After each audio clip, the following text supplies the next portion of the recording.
Welcome back to Money Made Simple. Today we are covering one of the most important and most avoided topics in personal finance: budgeting. Most people have tried to budget at some point. Most people have also given up, not because budgeting does not work, but because the way most people approach it does not work. Today we are going to fix that. A budget is not a punishment. It is a plan, and a plan done right gives you more freedom with money, not less.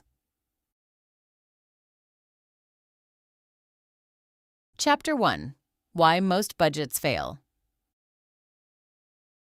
Before we build something that works, it helps to understand why so many budgets fall apart. The most common reason is unrealism. People create budgets based on who they want to be rather than who they actually are. They cut the coffee, the dining out, the subscriptions, everything that makes daily life enjoyable, and last about 2 weeks before the whole thing collapses. The second reason is complexity. A budget with 30 categories, color-coded spreadsheets, and daily tracking is not sustainable for most people. Complexity creates friction, and friction leads to quitting. The third reason is rigidity. Life is unpredictable. Car repairs happen. Medical bills arrive. A budget that cannot flex will break, and when it breaks, most people abandon it entirely rather than just adjusting it. The solution to all three is the same. Build a budget that fits your real life, not an imaginary ideal version of it. Chapter 2: Know your numbers first. A budget cannot work if you do not know what you are working with. Before building anything, you need two numbers: your real monthly income and your real monthly spending. Real monthly income means take-home pay, what actually lands in your bank account after taxes and deductions. If your income varies, use a 3-month average. Real monthly spending is harder because most people genuinely do not know where their money goes. Pull 3 months of bank and credit card statements and add up everything. Categorize it loosely: housing, transportation, food, utilities, subscriptions, and everything else. Do not judge the numbers yet. Just see them clearly. Most people are surprised by what they find. The takeaway is almost always the same. A few categories are consuming far more than expected. Chapter 3: The Zero-Based Budget Method. Once you know your numbers, you can build the budget. We recommend starting with the zero-based budget method. The idea is simple. Every dollar of income gets assigned a job. Income minus all planned spending, saving, and debt payments equals 0. Not because you spend everything, but because every dollar is deliberately directed somewhere before the month begins. Start with the essentials: rent or mortgage, utilities, groceries, transportation, minimum debt payments. These are non-negotiable. Then allocate for savings. Treat this like a bill, not a leftover. Then fund your variable categories: dining, entertainment, clothing, personal spending. If the numbers do not balance, you need to either reduce spending in flexible categories or find ways to increase income. There is no third option. Chapter 4: Tracking without obsessing. The budget is the plan. Tracking is how you stay honest with yourself throughout the month. You do not need to track every penny in real time. A weekly 10-minute check-in is enough for most people.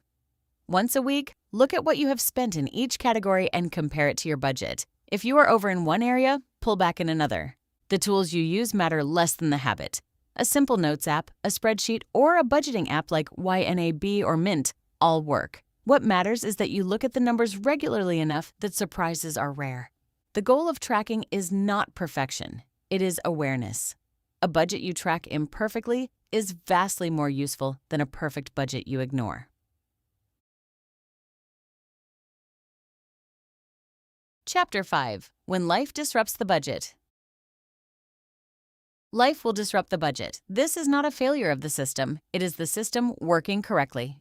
Irregular expenses, car registration, annual subscriptions, holiday gifts, home repairs are the most common budget killers. The fix is to anticipate them. Look at your last 12 months and identify everything that did not happen monthly.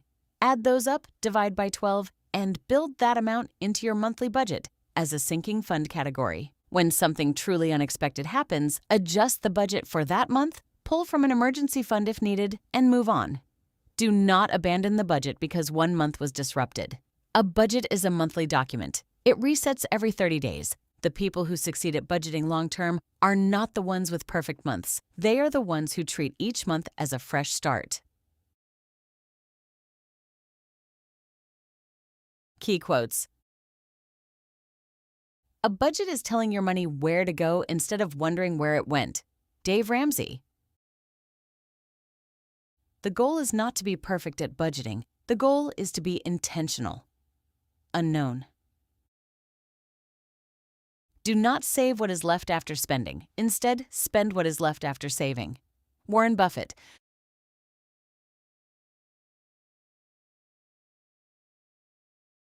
How to apply this.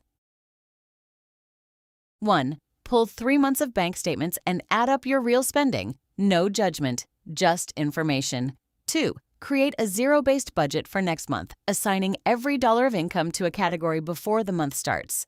3. Schedule one 10-minute check-in per week to compare actual spending to plan. 4. Identify your top 3 irregular expenses and calculate a monthly amount to save toward them. A note at the end.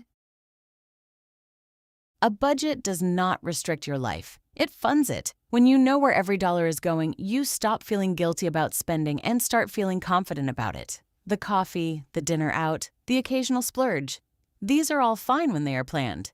That is what a good budget makes possible.